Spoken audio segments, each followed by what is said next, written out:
Today on the Sloth Show, we're going to talk about sloths, like me. Well, if you look, I'm not as slow as they say we are, 'cause those people are slothist. I don't like those people.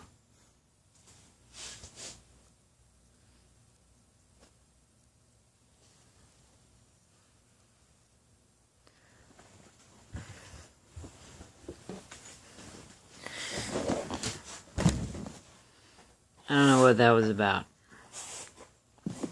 I know exactly what this is about. You're a puppetist. No, I'm not. Seriously, you are. No, I just saw I just saw this movie called the Happytime Murders. I'm definitely not puppetist, because I like that movie. Which I guess I'm unlike most people. See, I like satire and parody. I was a big fan of Peter Jackson's Actually Meet the Feebles, which is also a difficult watch. But I think this is actually, Happytime is actually a much easier watch. Meet the Feebles is pretty dark and crazy. But it's still the same kind of concept. But I've always liked parody. And today, on the Samuel Jackson Show, I want to talk about this.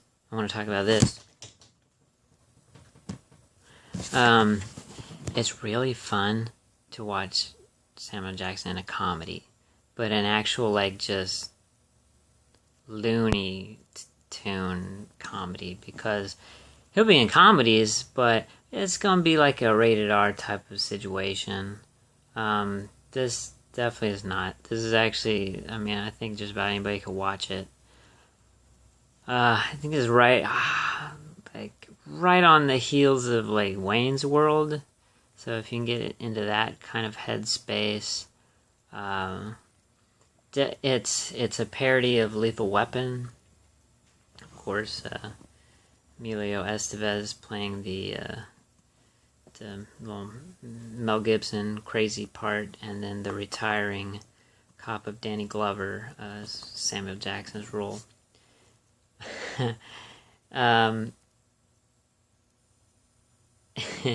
Colt and Luger, right. So National Lampoon's has made a lot of horrible films. Started out pretty good, taking vacation once in a while with the Chevy Chase. But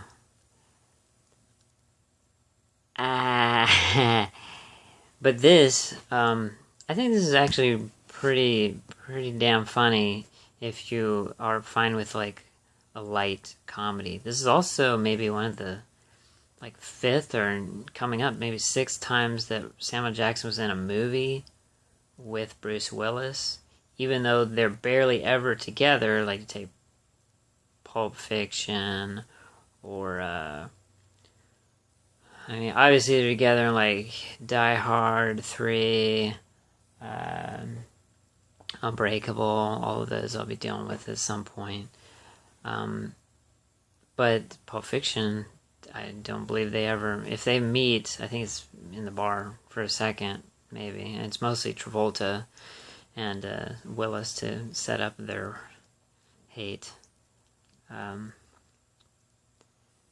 Who else? You got Tim Curry, John Lovitz, Kathy Ireland. They actually do a great joke. I don't know the woman's name, and I've seen her before, but she's not attractive, but they do that thing where they take off the glasses and get the hair out of the tight thing, and she goes, and she becomes Kathy Ireland, which is funny. It's probably one of the better, if not the best thing Kathy Ireland ever did, if you can look at the James Bond series or other things she's done. At least some of the jokes here are pretty funny, but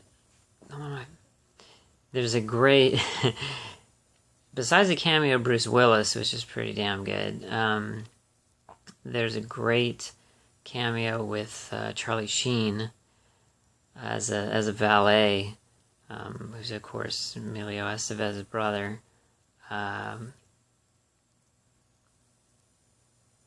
But it really is. They're making fun of a scene where Danny Glover had a problem, I guess, to leave the weapon and about shooting somebody. But when they do it here, I think Whoopi Goldberg was his partner. His exaggerated. I love it so much. There are jokes that are probably were timely at the time, and maybe less, but I think you just have to go for that because you're aiming towards your current audience. Like I remember Futurama. If you watch Futurama now, I love Futurama, but it's dated to the time. As futuristic as that thing was, they were still making current jokes, even though it was 1,000 years in the future. Still making current jokes. So some of those jokes are like, they were of the moment. It's like a whole Head and Shoulders joke near the beginning. But if you look, you just gotta look in the background of the scenes.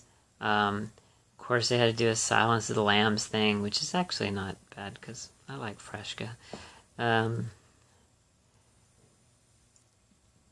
William Shatner. Mike. I think this is fun. Again, I love parody. If you don't think much of parody, and I don't mean like some of the modern parody, some things is just referencing now and they don't seem to have any base of a joke. This one has a story and has, to me, competent people behind it with lots of background stuff, foreground stuff, a lot of thought into it, trying to push as much into it as possible. It's just, I think it's just straight fun. It reminds me of why I like parody. This hit maybe right before 2000.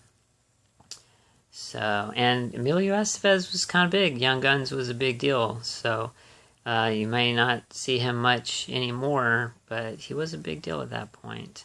So it didn't seem like a bad casting to have them both. The Wilderness Girls. It's a whole Girl Scout, subplot. That's great. You'll like it. And I'm not puppetist. I'm really not. Yes, you are. You're a puppetist. No, I like them.